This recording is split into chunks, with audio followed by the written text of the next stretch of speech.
Olá, meu querido professor, tudo bem com você? Amigo, seja bem-vindo mais uma vez ao nosso programa Revisa aí, professor. Pastor Bruno, seja bem-vindo. Obrigado, você também, pastor, seja bem-vindo. Obrigado. Nós terminamos o trimestre sem a sua presença, mas agora vamos começar esse novo trimestre com a sua presença. Muito bom recebê-lo. Obrigado, pastor Bruno. Pastor Bruno, fala um pouquinho aí para os nossos professores a respeito da oferta do 13º sábado, Tudo né? bem.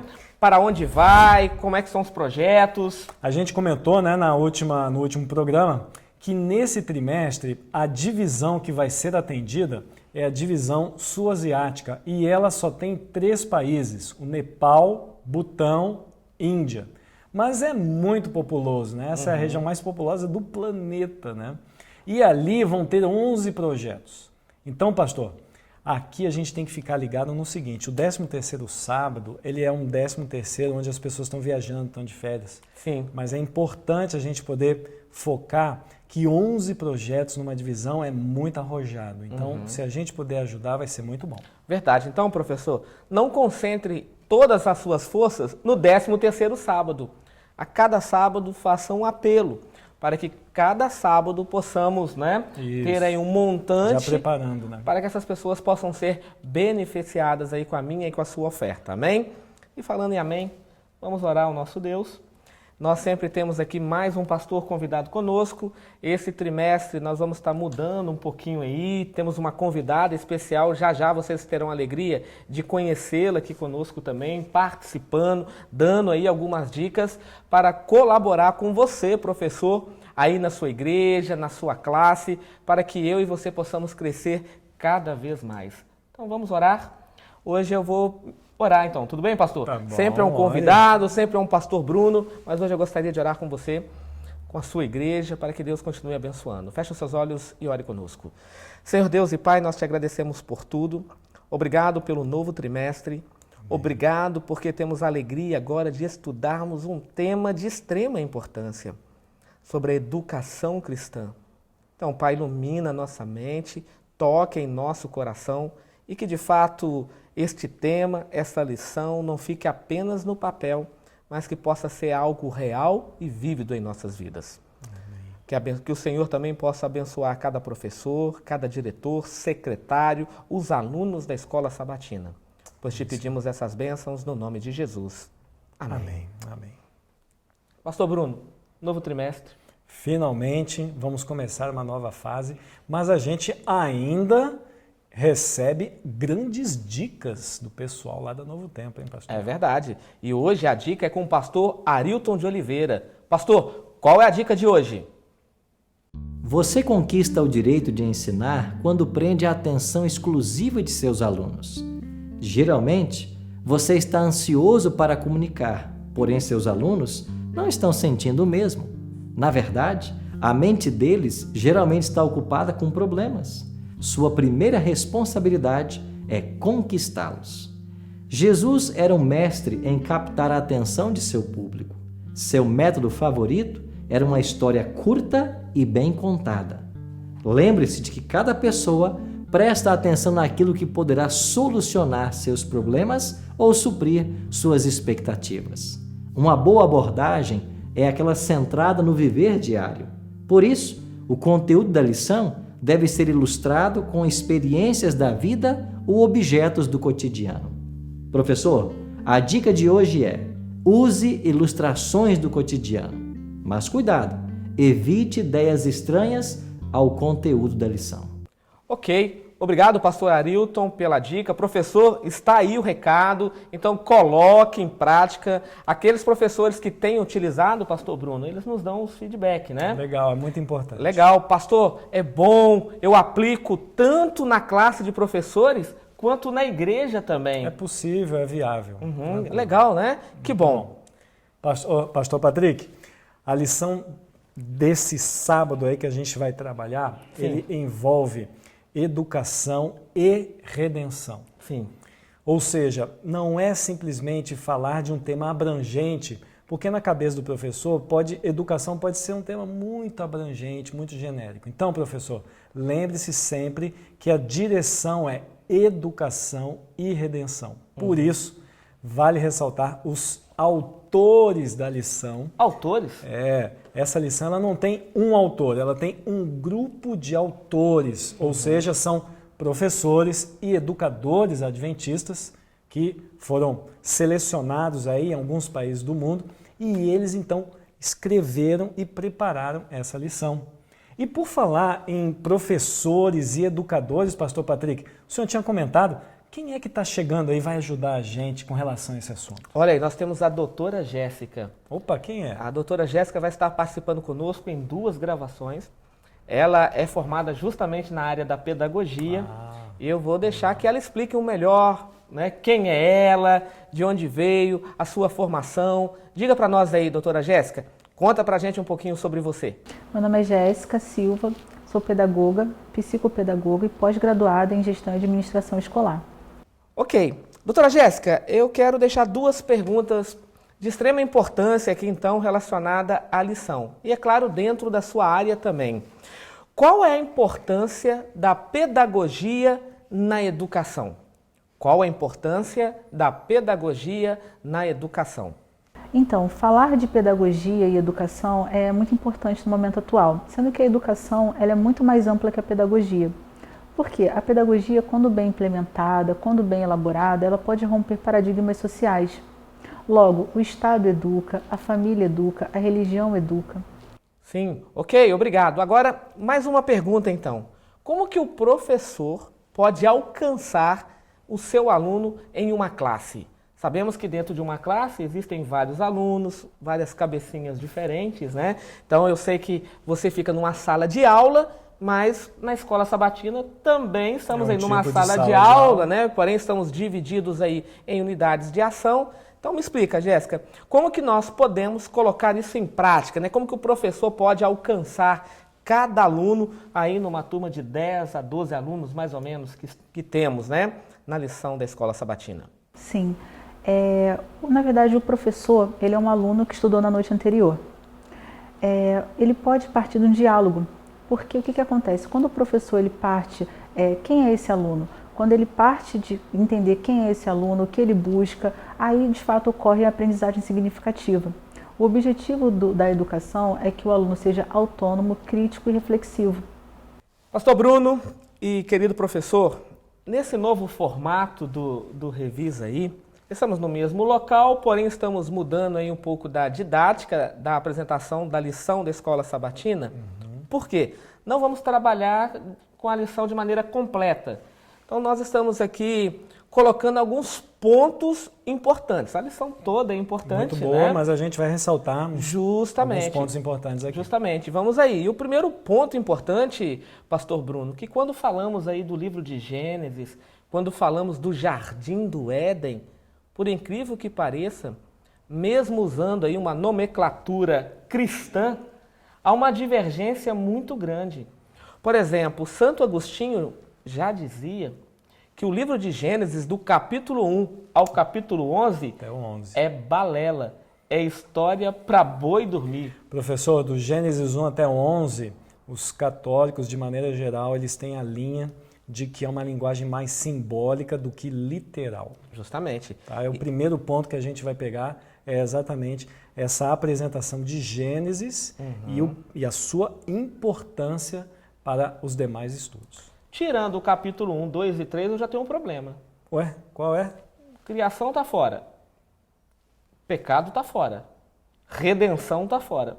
Porque esses são os assuntos até o 3, né? Justamente. Então você percebe que atacando os 11 primeiros capítulos, mexe com toda a fé cristã. Você mexeu toda né? a estrutura. Toda a estrutura. E ainda isenta Deus de criador, né?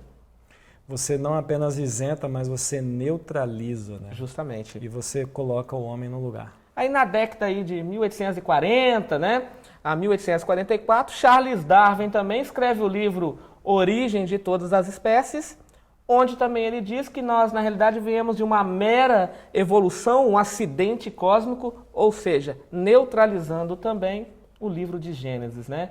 O livro das origens, o Bereshit. Eu diria, pastor Patrick, que aqui na lição ela já abre com uma linguagem bem característica que o professor pode usar, o que eu chamo de ativo e passivo. Então Sim. vamos lá. O que é a linguagem ativa? A lição em Gênesis dispensa algumas apresentações. Em Gênesis a gente vê Deus ele está em atividade, ele está em ação. Então Deus criou, Deus viu que era bom. Essa é a parte ativa da lição. Certo. Está aqui logo no começo da parte de sábado. A parte passiva é quem foi criado, quem pecou e quem foi banido. Justamente. Ou seja, o ser humano quer se colocar no lugar de Deus, mas se ele fizer uma leitura atentiva sobre Gênesis, ele vai ver que quem foi criado, quem pecou e quem foi banido não foi Deus. Justamente. Justamente. Ok, então vamos entrar aí dentro do tema da lição. O verso para memorizar, o livro de Jó. Sim. Né? E o livro de Jó, você não pode esquecer que ele está dentro de uma categoria de livros poéticos. Né? Um livro poético. E Jó diz assim: eis que Deus se mostra grande em seu poder. E quem é mestre como ele? Então Jó lança uma pergunta, né? Essa não apenas uma como ele, mas a ideia aqui da linguagem bíblica é ser professor como ele. Que é a palavra mestre, né? Isso. Podemos usar aí a palavra moré aí no hebraico, né? A palavra moré, que é o tronco verbal para morim, que significa professor, Exatamente. educador ou aquele que ensina. Interessante, né? Então Jó estaria dizendo assim, quem pode ensinar como Deus, né? Quem pode ensinar? O Criador ensinando para a criatura. E hoje o que temos mais visto aí é a criatura tentando ensinar para o Criador, né? Esse conceito a gente pode trabalhar nessa linguagem de Gênesis que a gente comentou. Então, esse ponto principal aqui, professor, que a gente quer trabalhar, é que Gênesis ele vai enfatizar a figura de Deus como o ativo, a figura que cria, não é o homem, ele é o passivo, ele que é o criado. E o homem é o primeiro mordomo, Justamente. se é que a gente pode dizer isso. Justamente. Né? O homem ele é criado à imagem e semelhança de Deus, não é Deus que é a nossa imagem. Né? Outra coisa, Deus ele cria o homem, mas ele não cria o homem da mesma forma que ele cria Os animais, né? Os demais elementos e criaturas, enfim. Flora, a fauna, né? Exatamente. Então, essa parte, tanto de sábado como domingo, a gente pode trabalhar isso daí. Justamente. Então, assim, para você, professor, o que tem que ficar bem claro para que você também possa trabalhar com a sua classe? Como nós temos aqui vários autores e da área de educação, eles apresentaram uma linguagem romântica de um professor, né? O que o professor mais ama é a sala de aula, né? E existem professores que preparam toda a sala para receber os seus alunos, e eles colocaram aqui que, na realidade, o Jardim do Éden era a sala de aula, né? É claro que você não vai encontrar isso na Bíblia, então aqui é uma linguagem romântica, né? Uma linguagem um pouco mais didática. Justamente, de um professor. Mas quando olhamos para o tema da lição, e de fato você consegue visualizar o Éden como uma sala de aula. É possível ver o Éden como uma sala de aula. E quando Deus cria todas as coisas, e o pastor Bruno colocou aqui a criação de Deus, a flora, a fauna, Sim. Deus então agora coroa a criação com o homem. Essa parte é legal, pastor Patrick. Eu estava dando uma pincelada aqui na minha lição, e na parte de domingo me chama muita atenção que aqui existe algumas vezes a expressão Deus conhecia o coração de Adão, Deus conhecia a necessidade de Adão, Deus queria educar Adão. Parece que Deus conhecia tanta coisa, né? Então essa parte me chama a atenção porque Deus ele é responsável por aquilo que ele cria. Sim. Então ele conhece aquilo que ele cria. Né? É como a gente tem um filho, tem a nossa filha, e pô, você conhece seu filho, você conhece a sua filha. Né? Justamente. E aí essa responsabilidade é nossa, como pai, de você ajudar o seu filho. Verdade. Então imagina, ele cria o homem à sua imagem e à sua semelhança.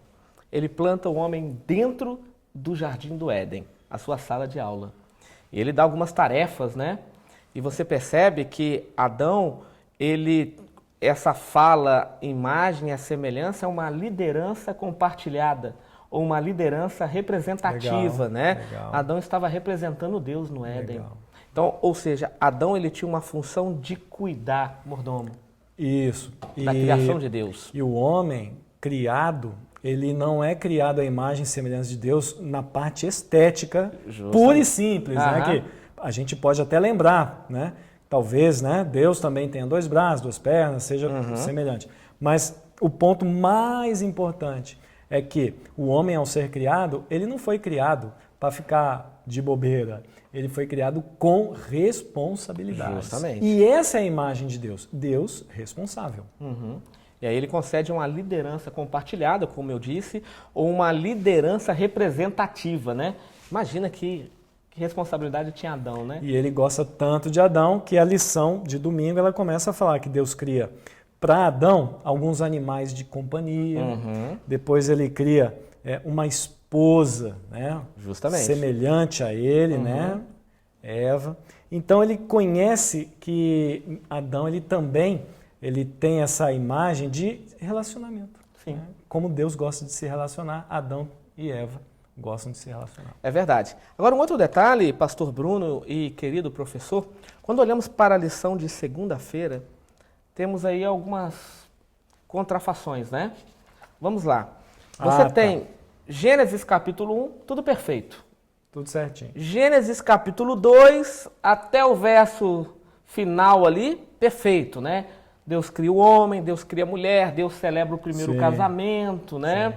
Deus dá aí o passo a passo de uma vida familiar e Deus inclui a primeira profecia bíblica, né? A primeira profecia bíblica para o homem e para a mulher. Por isso deixará o homem seu pai, a sua mãe, unir-se à sua mulher, tornando os dois uma só carne. Depois disso, você tem uma intromissão.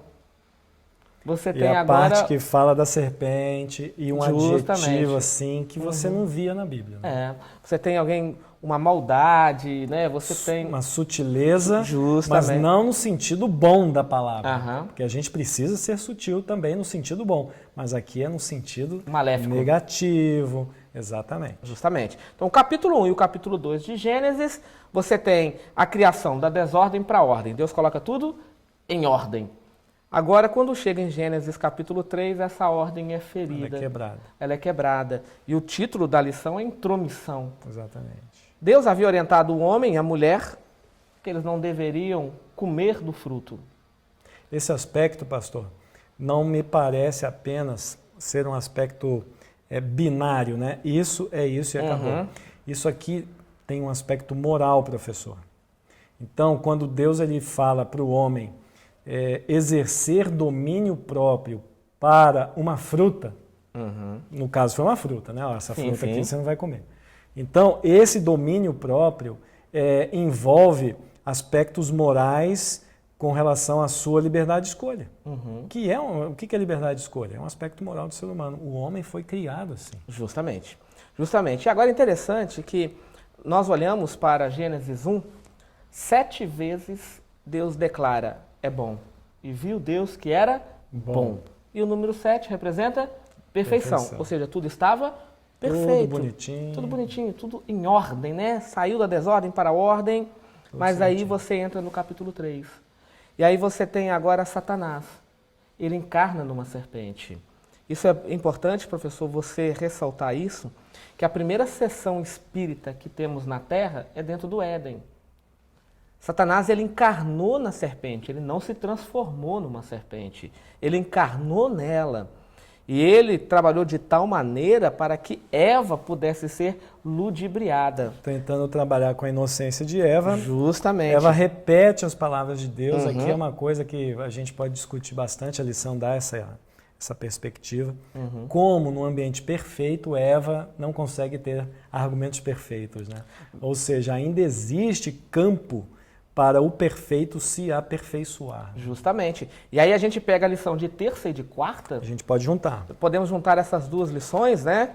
E temos aí algo, professor, que é interessante você deixar para os alunos. 2 perguntas. Quais foram os passos para a entrada do pecado no mundo, pastor Bruno? Quais foram os passos, né? Como que o pecado entrou no mundo? E segundo, o que Deus fez para resolver o problema do pecado? Só essas 2 perguntas. Essas 2 perguntas, você resume aí bem a lição de terça e a lição de quarta. Por exemplo, você tem aí a entrada do pecado. Qual foi o passo a passo? Ellen White, no livro Patriarcas e Profetas, no capítulo A Queda, Sim. ela diz o seguinte, alguns capítulos colocam a tentação e queda, outros capítulos vem apenas no título A Queda, né? Mas o livro que eu li é Tentação e Queda. E interessante que Satanás ele fez um concílio e ele disse o seguinte, só eu tenho condições de fazer o santo par cair.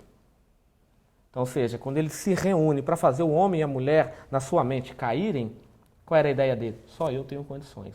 Nenhum de vocês podem. Somente eu. Ele tem uma leitura, né? Justamente. Ele tem uma leitura. Um outro detalhe, nós não temos informações quanto tempo foi. Não sabemos.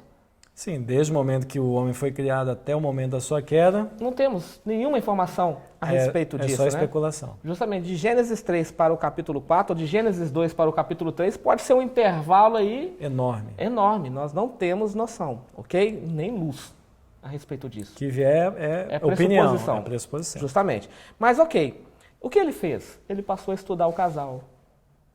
Ele passou a observar o casal. E aí você percebe que, um dado momento, a mulher está caminhando sozinha no Éden.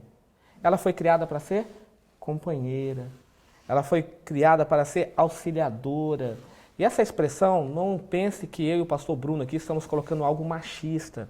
Porque a palavra auxiliadora do hebraico querut significa alguém para estar ao lado. Tanto ela deveria estar ao lado dele, quanto ele Compatível. ao lado dela também. Ok? Você não tem como estar separando isso. Então, a mulher, o primeiro erro dela, ela estava sozinha. O segundo erro, ela estava onde não deveria estar. E não é o passo a passo do meu e do seu também quando erramos? Com certeza. Quando pecamos? Quando estamos no lugar onde não deveríamos estar? E às vezes, ó, esse aparelhinho aqui, ó, a gente vai e escolhe o lugar onde a gente não deveria estar. Justamente. Pode ser uma árvore do conhecimento do bem e do Mas mal, aqui né? é da lição, viu, pessoal? Que eu tô... Aí tá santo, né? Aqui tá beleza. Tá ok. Aqui é tudo certinho. Agora ela começa a dialogar com quem Não devia deveria conversar. conversar também, né? Ela Com Satanás a gente não conversa. Não tem diálogo. Esse é o segredo. E outro detalhe, nem o próprio Cristo dialogava com ele, né? Não. O Senhor te repreenda, Ele não perde qual é o tempo. seu nome? Cristo não perde o tempo. Por que tem ser humano perdendo o tempo com o diabo, né? Em conversar com ele. Outra coisa interessante, ela duvida da palavra de Deus. Essa parte que a lição tenta trabalhar. Se você der uma leitura um pouco atentiva, Sim. você percebe que os autores eles ficam nesse debate. Como é que no ambiente perfeito, com a presença de Deus, a própria fala de Deus, né? Como é que tudo isso pôde acontecer e tal? Mas Satanás ele conseguiu, no diálogo, fazer... Eu diria que o diabo aqui ele foi mais apologeta do que um discurso, Justamente. um palestrante, entendeu? Ele foi um apologeta. Porque ele pegou um argumento, era real esse argumento, só que ele torce o argumento. E Eva não estava preparada para essa torcida de argumento. Justamente. E agora, pastor Bruno e querido professor, e aqui está o ponto-chave. A dúvida gera desobediência. Não é à toa que Paulo, na carta aos Romanos, fala que dúvida é pecado. Sim. Né? Porque quando você questiona aquilo que Deus pode fazer, você acaba caindo nas garras do pecado. Eu diria não apenas a palavra quando, Uhum. tanto mais, né? Então, quanto mais a gente vê isso, a gente vai crescendo, né? Justamente. À medida que... Porque, veja, pastor, é fácil a gente pegar um livro, ler alguma coisa que já aconteceu e a gente fazer uma análise. Uhum. Mas com a gente isso acontece todo dia. Verdade. Né? Talvez essa semana a gente tenha cometido algum pecado que a gente sabe que cometeu e talvez a gente cometeu um que a gente nem se apercebeu disso. Verdade. Então você tem, ó, a mulher estava sozinha, conversa com quem não deveria conversar, estava no lugar Que não devia que estar. não deveria estar, duvida da palavra de Deus. Gera uma dúvida apologética lá, ela começa a questionar a palavra de Deus e Justamente. E toma aí a uma decisão. dúvida gera desobediência e a carta de Tiago diz que a desobediência gera a morte. E aí Né? começou a história. E aí começa a história. E aí Paulo, lá em Romanos, capítulo 1, verso 25, diz que a criatura troca o Criador pela criatura. Como é que pode? Né? Fazem aí a inversão. Mas, pastor Bruno, e qual foi a solução de Deus? Bom, aí Quando a o homem solução- peca, quando a mulher peca, como Deus age? O que Deus fez? Qual foi a reação de Deus? Ele foi pego de surpresa? De jeito nenhum, né? De jeito nenhum. aqui a gente começa a estudar, né, algumas coisas, né? Por exemplo, Gênesis 3:15, a gente vai ver ali a primeira profecia messiânica, né? Ou seja, a primeira profecia que fala da vinda de Cristo, vinda né? de Cristo. Então, deixa eu responder de duas maneiras aqui. A primeira é Gênesis, capítulo 3, verso 15. Isso. Que é aquele verso famoso, eu estou achando aqui na minha Bíblia, deixa eu só encontrar aqui. Aqui, ó. É o porém inimizade entre ti e a mulher, entre a tua descendência e o seu descendente. Este te ferirá a cabeça, tu lhe ferirás o calcanhar. Então aqui você tem uma identidade do que vai acontecer. Inimizade é o que vai acontecer. Inimizade entre quem? Entre os descendentes. Tá? E aí, o que vai gerar a inimizade entre os descendentes? Vai gerar feridas. E João, lá em Apocalipse, ele chega a comentar, se eu não me engano, é o capítulo 8, né? Que ele falou que o cordeiro, as pessoas vencem porque o cordeiro foi morto desde a fundação do mundo. Então Deus, ele não foi pego de surpresa, ele já sabia de possibilidades. Isso está em Apocalipse, capítulo 13, verso 8. Né? Então é esse... Apocalipse capítulo 13, verso 8, ele diz que o cordeiro foi imolado desde a fundação do mundo. Ou seja, antes de Adão e Eva pecar. Deus já tinha estava um plano. Deus já tinha a solução. Amém. Né? Estava no campo da impossibilidade, se eles cairiam ou não. Sim. Deus já tinha um plano. Já sabia. Deus não foi pego de surpresa. E a solução sempre foi cordeiro, sempre será o Cordeiro de Deus. E não é à toa que João, capítulo 1, verso 29, eis aí o Cordeiro de Deus que tira os pecados do mundo, né? Ok, então você tem o passo a passo, é algo que deve ser bem colocado, e eu acredito, professor, que deve ser a sua voz de comando aí para os alunos, para que você possa frisar bem esse passo a passo, porque na realidade é o nosso passo a passo para a queda. Se afastar, não estar onde não deveria estar, conversar com quem não deveria conversar, não é? Dialogar, né? Então todo esse contexto que você tem aí, ok? E aí, por fim, a lição de quinta-feira, ela vem falando agora da carta de João, em especial a segunda carta de Pedro, perdão, eu falei João, a segunda carta de Pedro, né? E Pedro estava tendo um problema com líderes. Essa parte aqui da lição, ela fala um pouquinho sobre o problema que você tem com autoridades. Justamente. Né? Agora eu me lembro, pastor Bruno, que você fez aí uma série, você gravou sobre as cartas de Pedro, né? E é interessante que tudo que Pedro escreveu foi inspirado numa carta pequena de Judas. Porque Judas estava passando por esse problema. Sim. Né? E Pedro também. Não é o Judas que traiu, né? Não, é o Tadeu, né? É o Judas Tadeu, né? Que escreve aí a sua pequena carta.